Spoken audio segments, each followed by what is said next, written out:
ఆంధ్రప్రదేశ్లో రాగల 3 గంటల పాటు పలు జిల్లాల్లో పిడుగులతో కూడిన భారీ వర్షాలు కురిసే అవకాశం ఉందని రాష్ట్ర విపత్తుల నిర్వహణ సంస్థ ఏపీఎస్డీఎంఏ హెచ్చరించింది. ప్రజలు అప్రమత్తంగా ఉండాలని, తగిన జాగ్రత్తలు తీసుకోవాలని సూచించింది. ముఖ్యంగా ఉత్తరాంధ్రలోని 4 జిల్లాలకు రెడ్ అలర్ట్ జారీ చేయడంతో అధికార యంత్రాంగం అప్రమత్తమైంది.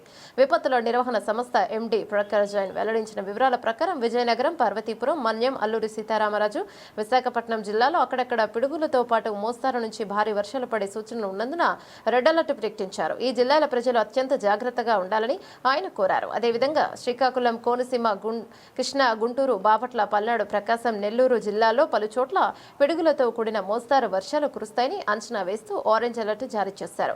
తిరుపతి, కర్నూలు, నంద్యాల జిల్లాలో అక్కడక్కడ తేలికపాటి వర్షాలతో పాటు గంటకు 40 నుంచి 50 కిలోమీటర్ల వేగంతో ఈదురుగాలులు వీచే అవకాశం ఉందని ఈ ప్రాంతాలకు ఎల్లో అలర్ట్ జారీ చేసినట్టు తెలిపారు.